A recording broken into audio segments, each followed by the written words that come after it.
જે શેષનાગ છે એ સૈયાજીનો ભાવ એમ બતાવવામાં આવ્યો. પ્રભુ પોડે છે શેષ સૈયા ઉપર, એ પ્રભુની સૈયા છે. બે ગાયો છે, પૃથ્વી અને ધર્મ છે, એમ અનેક પ્રકારથી એની રચના બતાવી. બીજો એક શ્રીનાથજીનો ભાવ જે બતાવવામાં આવ્યો એ આખું શૃંગાર શાસ્ત્ર પ્રમાણે બતાવવામાં આવ્યું કે રસો વૈ સહ શ્રીનાથજી છે, કૃષ્ણ છે, અને જે કાંઈ પણ લીલા કરી રહ્યા છે એ સ્વયંના રસદાન માટે આ બધી લીલા કરી રહ્યા છે. જેમ કેરી રસાત્મક હોય પણ એ રસ આપણા સુધી પહોંચે કઈ રીતે, તો એની પ્રક્રિયા છે. જેમ માણસ ઝાડ ઉપર ચડે અને તોડે, પણ એ જ રસની અનુભૂતિ કઈ રીતે કરે છે, એ રીતે રસાનુભવ થાય. એ જ કેરીઓ એને કાપીને કકડા કરીને ખાઓ તો જુદો સ્વાદ આવે, એનો રસ કાઢીને ખાઓ તો જુદી લાગે, એને સીધી મોઢામાં મૂકો તો જુદી લાગે. એટલે રસની અનુભૂતિ તમે કઈ રીતે કરો છો એ રીતે રસાસ્વાદ થાય. કૃષ્ણ પણ રસો વૈસા છે, અને કઈ રીતે તમે રસાનુભૂતિ કરો છો એ પ્રમાણે કૃષ્ણનો આસ્વાદ આવશે. તો ભગવાન સ્વરસનું દાન, ભગવાન અને રસ જુદા નથી, એ રસરૂપ જ છે. રસ એટલે આનંદ, અલૌકિક આનંદ, સર્વોચ્ચ આનંદ, અને એ આનંદનું દાન કરવા માટે પ્રભુ પધાર્યા છે. પણ કઈ રીતે, તો કે રસમાર્ગની પ્રક્રિયા અનુસાર. એક જ્ઞાન માર્ગની પ્રક્રિયા છે, એક કર્મ માર્ગની પ્રક્રિયા છે, અને એક રસ માર્ગની પ્રક્રિયા છે. અને એટલા માટે જેટલી કૃષ્ણ ચરિત્રમાં આ બધી જ લીલાઓ છે જુદી જુદી, એ પ્રક્રિયા છે રસ માર્ગ અનુસાર ભગવાન સ્વ રસનો, સ્વ આનંદનો દાન કરે, એની પ્રક્રિયા. તો સાહિત્ય શાસ્ત્રમાં રસદાન માટેની અનેક પ્રક્રિયાઓ બતાવતા કહ્યું, વિભાવ અનુભાવ વ્યભિચારી સંયોગાત રસ નિષ્પત્તિ. વિભાવ અનુભાવ વ્યભિચારીના ભાવના સંયોગથી રસની નિષ્પત્તિ થાય છે, રસનો અનુભવ થાય છે. તો આ રસ નિષ્પત્તિ એટલે કે રસદાન કરવા માટે આ બધા ચિહ્નો છે. અને એને બતાવતા કહ્યું કે પક્ષી એ અનુભાવ છે. જે મોર આદિ સુખ આદિ દેખાય તો આખું વેણુ ગીત, કારણ કે આ લીલા રસદાનની લીલા એ વેણુ ગીતની લીલા છે. પ્રભુ વેણુના નાદ દ્વારા સર્વને પોતાનો સુધા સંબંધ કરાવે છે. એટલે કે નાદ સાઉન્ડ છે, પાત્ર છે, અને એમાં ભગવાને પોતાની સુધા પધરાવેલી છે. અને એ સુધા પાત્રમાં બેસી, નાદના પાત્રમાં જીવના કર્ણ પર જઈ અને રોમ રોમમાં કૃષ્ણાનંદ વ્યાપી જાય છે. એની પ્રક્રિયા એ જ વેણુ ગીતની પ્રક્રિયા છે. એટલે વેણુ નાદ, વેણુ ગીત એટલે એમની સમય ઠાકોરજી વાંસળી વગાડી અને બધાએ સાંભળ્યું. એ વાંસળીનો નાદ તો પાત્ર છે, એમાં ભગવાને સ્વરસ મૂકી અને પહોંચાડ્યો છે બધા. તો એ વેણુ ગીતમાં આ બધા જે લક્ષણો દેખાય છે એ બધા ત્યાં દેખાય છે. તો પક્ષીઓ અનુભાવ એટલે કે રસનાથી જે રિએક્શન આવે એ ત્યાં દેખાય છે. થોડી ગહન ચર્ચા છે, કદાચ બહુ સંક્ષિપ્તમાં હું કહીશ, બહુ અઘરું કદાચ થઈ જાય. ઘેટું છે, લીલાને અનુકૂળ કાલને સર્જે છે અને ઉદ્દીપન કરે છે. ઉદ્દીપકને કારણે પ્રક્રિયા તેજ થાય, એ બાકી રસમાર્ગની પ્રક્રિયા છે, એમાં હું બહુ ચર્ચામાં નથી પડતો, થોડું ક્લિષ્ટ થઈ જશે. પણ વિભાવ અનુભાવ વિચારી સંયોગાત રસ નિષ્પત્તિ. આ જુદા જુદા અનુભાવ, વિભાવ, આલંબન વિભાવ, ઉદ્દીપન વિભાવ, આખા સાહિત્ય શાસ્ત્રના બધા શબ્દો છે કે જેને કારણે, જેમ તમે મનોરથની સજાવટ કરો અને એમ થાય કે આજે ઠાકોરજીના દર્શન કરીને બહુ આનંદ આવ્યો, તો શું ઠાકોરજી બદલાઈ ગયા? કેમ આનંદ પ્રગટ્યો? કે આ સજાવટ. તો આ સજાવટ ઉદ્દીપન વિભાવ છે, ઠાકોરજી આલંબન વિભાવ છે, એમના થકી આનંદ આવ્યો. પણ સજાવટને કારણે આનંદ વધી ગયો, કે આ ઉદ્દીપક ભાવ.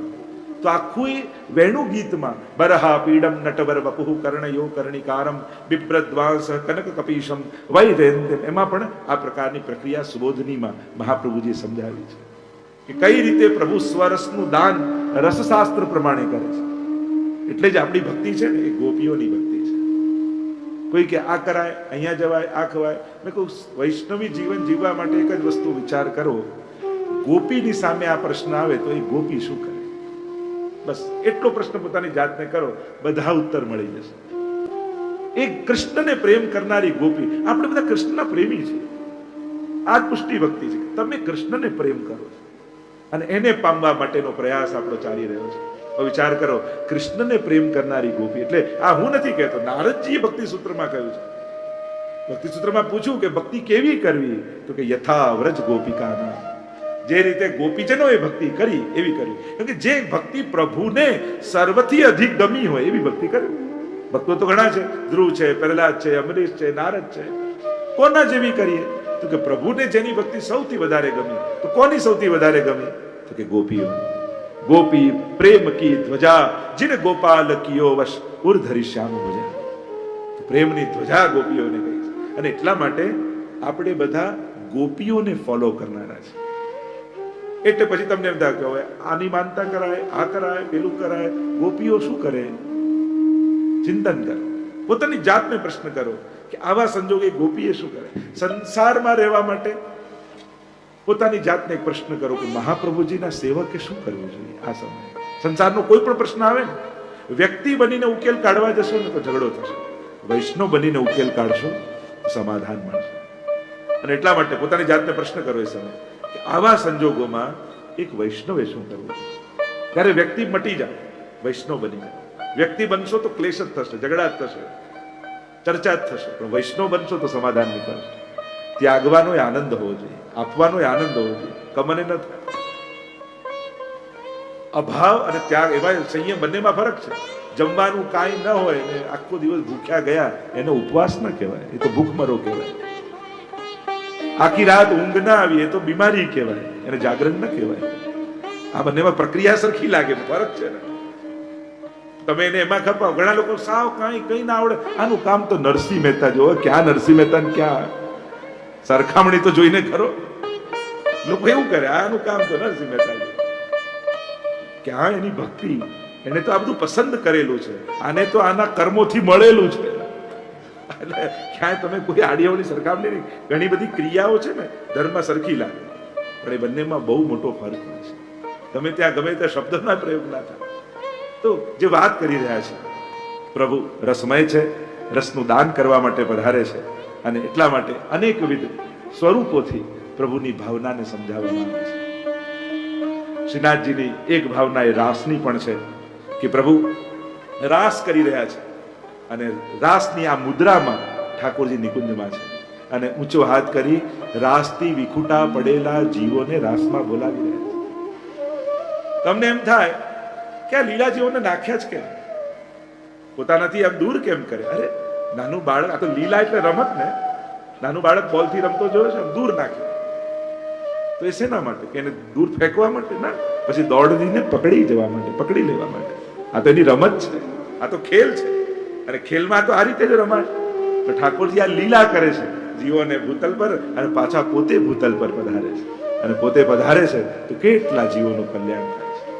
અને એટલા માટે આ લીલાથી વિખૂટા પડેલા જીવો છે, લીલાથી કાઢેલા જીવો નથી.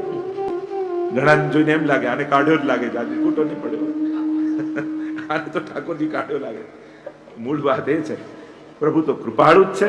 એને આ બધા ક્રોધ, ઈર્ષા, લોભ, ભય ભગવાનમાં ન હોય, ભેદભાવ ભગવાનમાં ન હોય. એ તો કરુણા જ કરતા જાય છે. હા, કોઈને પોતાના યજ્ઞોથી તારે છે, કોઈને પોતાના વેદથી તારે છે, અને કોઈના માટે તો પોતે આવીને ઉપાડી લે છે ખોળા. તો હે વૈષ્ણવ, તમે તો ભાગ્યશાળી છો. તમારા માટે તો પોતે શ્રીનાથજી પધાર્યા છે. એમણે બીજા કોઈને નથી મોકલ્યા, પોતે આવીને તમને તારે. અકબરે બિરબલને પૂછ્યું, નાવમાં જતા હતા એટલે મજાક સૂજી કે તમારા ખુદા પોતે આવીને આવી જાય. અમારા ખુદા બીજા પોતે ના આવે તો પેગમ્બરોને મોકલે. એ તો મોટા છે. બિરબલને થયું કે ચલો સમય આવશે ત્યારે જવાબ આપીશું. એકવાર અકબર બાદશાહના ખોળામાં એનો દીકરો અને નૌકા વિહાર કરતા.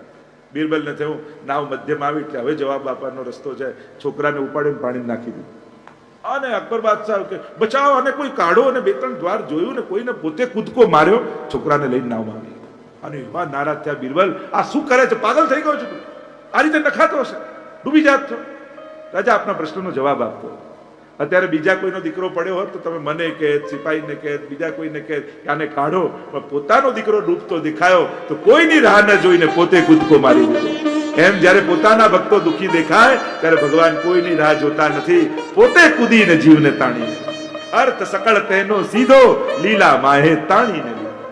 ગોપાલદાસજી વલ્લભાખ્યાનમાં કહે એને તો પોતે તારે છે, પોતે પકડે છે. એમ આપણા માટે તો શ્રીનાથજી પોતે પધાર્યા છે. પ્રગટ રૂપે નાથ દ્વારામાં આજે પણ આપણને તારવા, આપણા પર કૃપા કરવા માટે બિરાજી રહ્યા છે.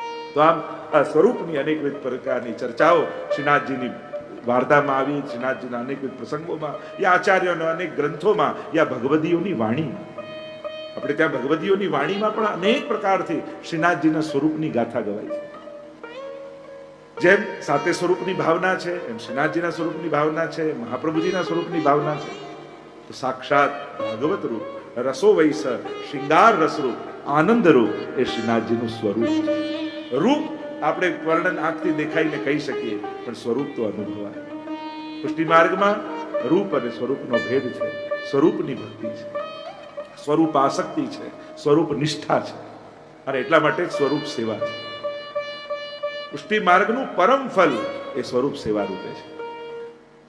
શ્રીનાથજીનું પ્રાગટ્ય આપ બધા જાણો છો કે ગિરિરાજજીની ભીતરથી થાય, પણ જ્યારે પ્રભુ લીલાથી પધારે છે ત્યારે સૌથી પહેલા લીલા પરિકર ભૂતલ પર આવે છે.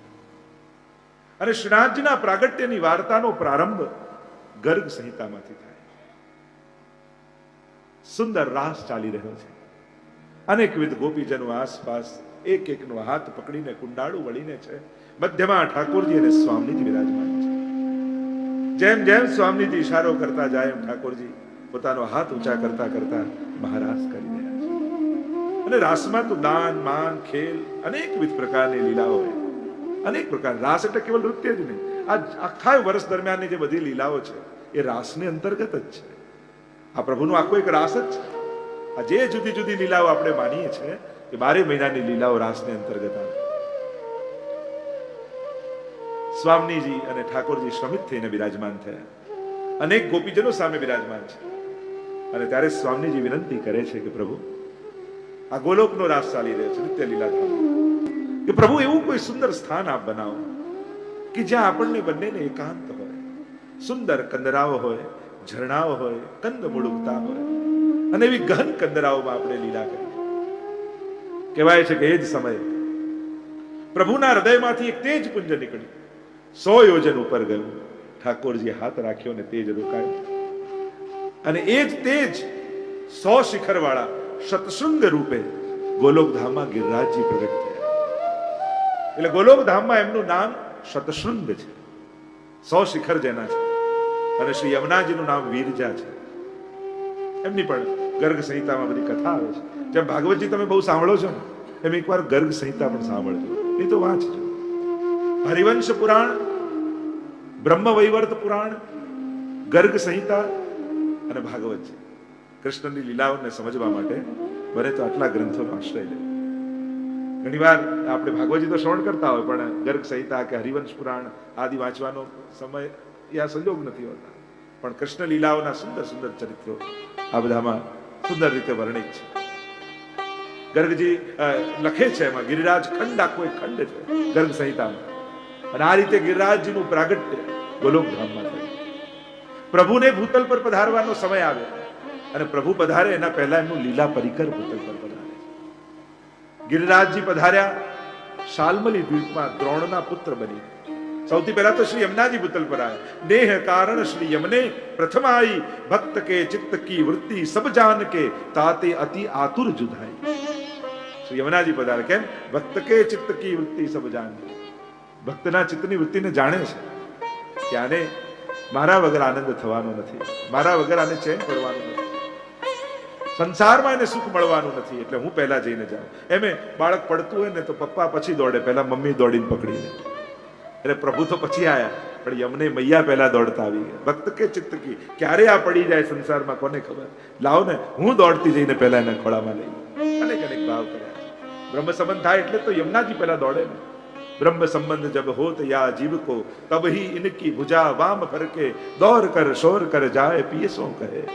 दौड़ता यमुनाजी जઈને પહેલી વધાઈ ઠાકોરજીને યમુનાજી આપે છે કે પ્રભુ, લીલાથી વિખૂટી પડેલી એક સખી ફરી લીલામાં આવી છે, ફરી આપના શરણોમાં આવ્યા છે જીવ, જે લીલામાં છે.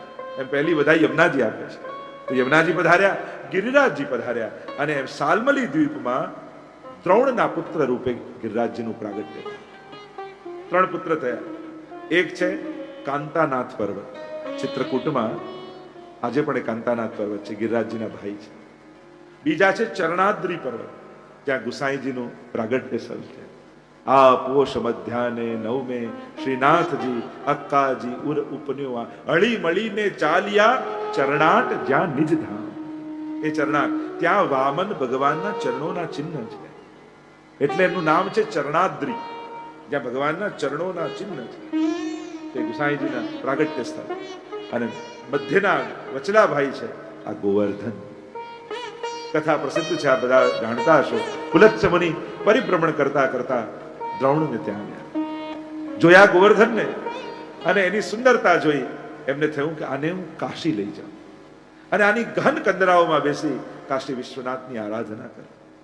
આવ્યા ગોવર્ધન પાસે, કહ્યું પિતા જો આજ્ઞા આપે તો હું જાઉં. પિતાએ કહ્યું કે ભલે આપ, એ જો તૈયાર હોય તો મને કોઈ વાંધો નથી. ગોવર્ધને કહ્યું આપની સાથે આવું તો ખરા, પણ મારી એક શરત, એકવાર મને જ્યાં મૂકશો ત્યાંથી પછી ઊભો નહીં થયો. યોગ બળથી હાથમાં લીધા, વચન આપ્યું છે કે એકવાર મૂકીશ પછી ભલે ઊભો નહીં થતા, એવા વચન સાથે બંધાયા છે અને યોગ બળથી હાથમાં લઈ કાશી તરફ જઈ રહ્યા છે.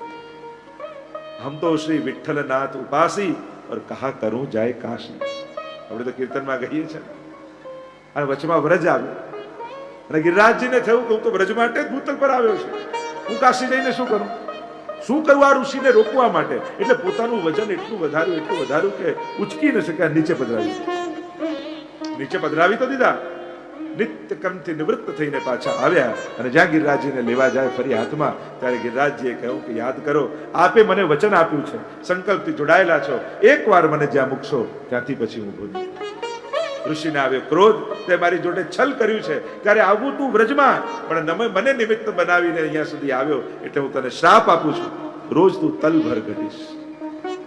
ગિરિરાજજી રોજ તલભર ઘટે છે એવો શ્રાપ જો ભાગવતજીમાં પણ. શ્રાપ અને આશીર્વાદ આ બંનેનું તારણ કાઢો ને તો કેટલા લોકોને શ્રાપ લાગ્યા અને કેટલા લોકોને આશીર્વાદ લાગ્યા. પણ બંનેના પરિણામ જુઓ ને તો શ્રાપ વાળાને બધાને ભગવાન મળે અને આશીર્વાદ વાળા ક્યાંક ને ક્યાંક ખોવાઈ ગયા. જો એમાં પરિણામ કાઢો, જેને શ્રાપ લાગ્યા તો ક્યાંક ને ક્યાંક ઠાકોરજી આવીને કૃપા કરી, અને જેને આશીર્વાદ ને વરદાન મળ્યા એમણે પોતાનું જ હિત કરી લીધું. અને એટલા માટે મહાપુરુષોથી મળેલા શ્રાપ પણ આપણો ઉદ્ધાર કરનારા જ હોય છે. કારણ કે એ પણ કોઈ નિમિત્ત બનાવીને ક્યાંક જીવનમાં પરિવર્તન લાવી દેતું હોય છે. કથામાં ઘણીવાર એમ થાય કે એના ઉપર કથા કરવી જોઈએ કે શ્રાપ અને આશીર્વાદ. કેટલા શ્રાપ છે, કેટલા આશીર્વાદ. નાની વાતમાં શ્રાપ લાગે. લે તે ફરાળમાં એકાદશી તોડી દીધી મારા વગર, યા તને શ્રાપ, એમાં શ્રાપ લાગે. હું આવ્યો ને ઉભા ના થયા, શ્રાપ. કેવા શ્રાપ છે નાની વાત પર. તમે હવે કહો છો કે ગુરુજનો બહુ ક્રોધ વાળા, પહેલાની કથામાં જુઓ, ઋષિ મુનિઓને જુઓ, તમને તો હવે બહુ ભોળા લાગશે. વાત હસવાની વાત છે, પણ મહાપુરુષોના શ્રાપ પણ આશીર્વાદ છે. જ્યારે કોઈએ પણ જે પેલા બંને વૃક્ષો હતા, નલકુબર મણિગ્રીવ ચંદાલયના આંગણામાં ઋષિનો શ્રાપ લાગ્યો, જાઓ જડ બુદ્ધિ છે, જડ થશે, ક્ષમા માંગી કે ભગવાન તમારો ઉદ્ધાર કરશે. કોઈ તપ વ્રત સંયમ કાંઈ નહીં, ભગવાન મળી ગયા શ્રાપથી.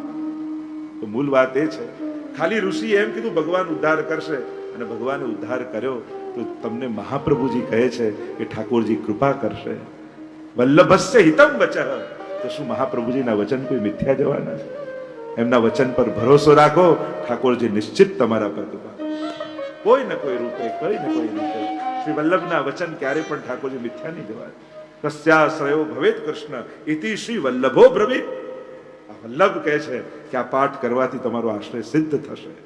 તો એ વચન પર ભરોસો રાખીને પાઠ કરશો, નિશ્ચિત સિદ્ધ થશે. વલ્લભને પ્રીતિ કર્યા વગર, વલ્લભમાં સ્નેહ પ્રગટાયા વગર શ્રીજીમાં સ્નેહ ક્યારે સફળ થતો નથી. શ્રીજી તો વલ્લભી પર કૃપા કરે છે. અને એટલા માટે વલ્લભ શું છે? પ્રભુ માટેનું પ્રેમ જ મૂર્તિમંત રૂપે પ્રગટ થયું, એનું જ નામ શ્રી વલ્લભ છે.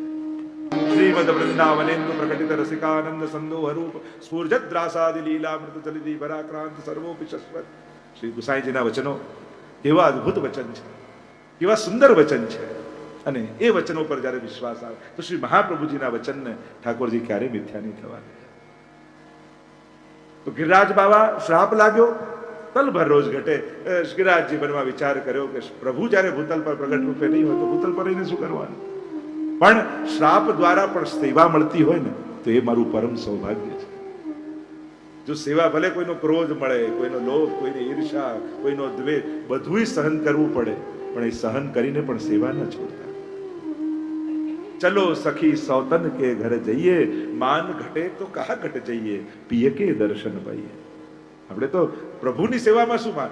આપણા મેળવેલા માન જો પ્રભુ પાસે જતા આપણને રોકતા હોય ને તો એ આપણા પતન કરનારા છે, એ આપણી સિદ્ધિ નથી. પહેલા હવેલીમાં ગમે ત્યારે પહોંચી જતા, પણ જયારે ધંધામાં બહુ મોટા થઈ ગયા, પદમાં બહુ મોટા થઈ ગયા, કોઈ મોટી સિદ્ધિ પ્રાપ્ત થઈ, એમને આપણને ક્યાં આમંત્રણ છે? આપણું સામર્થ્ય આપણી સેવામાં નડવા લાગે ને તો એ સામર્થ્ય નથી, એ તો પ્રભુથી દૂર કરનારું, પતન કરનારું સાધન છે. ઉલટાની સુગમતા થઈ, હવે તો ગાડી આવી, હવે તો ગમે ત્યારે પહોંચી જઈશ. સામર્થ્ય નડતર રૂપ ના થવું જોઈએ. ઘણી વાર લૌકિકમાં મળેલું સામર્થ્ય આપણને કથામાં જતા રોકતું હોય છે, દર્શનમાં રોકતું હોય છે, સેવામાં જતા રોકતું હોય છે. તો વિચાર કરો, આ સામર્થ્ય સહાયક થવાની જગ્યાએ નડતર બની ગયું તો આ તો મારા પતનના સાધનો મેં ભેગા કર્યા. ઉલટાનું સામર્થ્ય ઉદ્ધાર માટે સુગમતા આપવું જોઈએ. હવે તો બધા જ સાધનો છે, હવે તો હવેલીમાં તુરંત પહોંચી જવાય, હવે તો તરત જઈને સેવા કરીશ. અને હું તો હંમેશા કહું, તમને જેમાં શરમ લાગતી હોય ને એવી સેવા માંગીને કરો. બીજા લોકો આપણો અહંકાર તોડે એના કરતા આપણે જ ના તોડી નાખીએ. એવી સેવા માંગો જેમાં શરમ આવે. આટલો મોટો હું બુહારી કરું? અરે કોના ઘરની બુહારી કરે છે? તો જો તારા જેવા મોટા એ તો અંતરિક્ષ પરથી દેખાતાય નથી, અને અંતરિક્ષને જેણે બનાવ્યું છે ને એના આંગણાની બુહારી કરે છે. વિચાર તો કરો, ત્યાં આપણું મોટાઈ પ્રભુ આગળ જઈને મોટાઈ બતાવે. એનાથી મોટું નાનાપણું શું છે? કે જ્યાં જઈને વંદન કરવાના હોય ત્યાં સન્માન લેવાની ઈચ્છા થાય, આશીર્વાદ લઈએ, પણ ત્યાં જઈને હું મારું બહુમાન કરાવું. અરે તો આનાથી મોટી નાનાઈ શું? અને એટલા માટે સંસારમાં મેળવેલું સામર્થ્ય તમારી સેવાના આડે ક્યારેય ના આવવું જોઈએ, તમારી ભક્તિના આડે ક્યારેય ના. એ સાવધાન કરજો, ચેક કરજો પોતાની જાત. ક્યાંક મારી મોટાઈ મને ભક્તિ કરવામાં નડતી તો નથી? પહેલા ક્યારેય કોઈ આમંત્રણની પ્રતીક્ષા નથી. હવે એમ થાય અમને બોલાવવા આવે તો જઈએ, અમને કહે તો જઈએ, અમને સ્પેશિયલ પેલું કરે તો જ અમે જઈએ. તો પેલી રાણીનો પ્રસંગ નથી આવતો શ્રીનાથજીમાં કે હું દર્શન તો કરું પણ રાણીના બધા મોભા સાથે કરું. મહાપ્રભુજી કૃપાળુ, ભલે કરો શ્રીનાથજીના દર્શન, અને હું કરું ત્યારે કોઈ નહીં, ઠીક છે. હજારો લોકોની ભીડ ઊભી છે, અંદર રાણી આવી, પણ આ શ્રીનાથજી કોઈનું ચલાવી બીજું રૂપ ધારણ કર્યું, સાંકળ ખોલી દીધી, એવી ભીડ આવી કે એકે કપડું ના રહ્યું. શ્રીનાથજીના ચરિત્રમાં જ આવે છે, આ બધું પ્રસંગોમાં જ આવે. પ્રભુ કોઈનો અહંકાર ચલાવતા નથી. બધે કરજો, કમથી કમ એક ઘર તો છોડો, અને ઠાકોરજીનું ઘર છે. અહીંયા તો સેવા છે, અને એ જ મોટો છે જે નાનામાં નાની સેવા એ કરી શકે છે. એમાં જેની મોટાઈ છે. મોટાઈ બતાવવાની ના હોય, મોટાઈ તો પ્રગટ કરવાની. આપણે તો મોટાઈ ઈચ્છીએ છીએ, લોકો મને મોટો ગણે, અને આપણી મોટાઈ જ કઈ, કોઈની આગળ આપણો ભાર ન લાગે, એ જ આપણી મોટાઈ છે. તમે ગમે તેટલા વિદ્વાન હો, ગમે તેટલા દ્રવ્ય વાળા હો, ગમે તેટલા મોટા કોઈ પોસ્ટમાં રહો, પણ તમારો ભાર ન લાગે ને તો માનજો તમે મોટા છો. તો એ મોટાપણ છે, અને આવી મોટાઈ એ જ ભક્તની મોટાઈ છે. મોટા કોણ છે એમ પૂછ્યું તો કે બડે હરિ કે દાસ, હરિસો હરિજન યો બડે ક્यों હે હરિ ઇનકે પાસ. કારણ કે જે દુનિયામાં સૌથી મોટો કોણ? ભગવાન. અને એ કોને આધીન? તો કે ભક્તને. એટલે સાચા મોટા તો ભગવદીઓ છે. પ્રભુની બુહારી તો પ્રભુની તો કાઢે છે, પણ પ્રભુ જેના આંગણામાં બુહારી કરવા તૈયાર છે. સ્વયં યમુનાજી એ કિશોરીબાઈની સેવા કરવા તૈયાર છે. લા હું તને ખવડાવું, હું તને નવડાવું, હું તને તૈયાર કરું. અને યમુનાજી કિશોરીબાઈની સેવા કરવા આવે છે. મોટા તો આવા ભગવદી. અને એટલા માટે દુનિયામાં મેળવેલું સામર્થ્ય તમારી ભક્તિના આડે ન આવી જાય એની સાવધાની રાખજો. ચેક કરજો પોતાને, ક્યાંક મારી મોટાઈ મને નડતી તો નથી ને જવામાં, મંદિરે, કથામાં, સત્સંગમાં.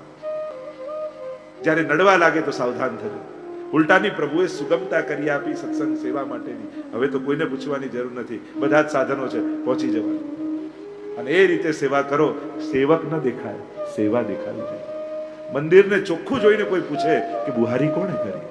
ઠાકોરજીને ધરેલી માળાને જોઈને કોઈ પૂછે આજે માળા કોણે બનાવી? કણિકા મહાપ્રસાદ લઈને લોકો શોધે કે આજે સામગ્રી કોણે સિદ્ધ કરી? સેવક દેખાવા જાય તો સેવા નાની થઈ જાય, અને સેવા દેખાય તો આપણે સેવક મોટો થઈ જાય. એવી નિષ્ઠાથી સેવા કરો, સૌભાગ્ય માનીને સેવા કરો કે મારું કેવું સૌભાગ્ય છે. હાથ તો બધા પાસે છે, પણ મારા હાથને ઠાકોરજી બુહારીની સેવા આપી છે. આંખ બધા પાસે છે, મારી આંખોને દર્શન આપ્યા છે. કાન બધા પાસે છે, મારી કાનને કથા આપી છે. જીભ બધા પાસે છે, મારી જીભા પર ભગવત નામ છે. પૈસા બધા પાસે છે, પણ કથા કરાવવા ઠાકોરજીએ મારા ખિસ્સામાં હાથ નાખ્યો છે. આ જ્યારે સૌભાગ્ય આપણને થાય કે પ્રભુ મને નિમિત્ત કરે છે.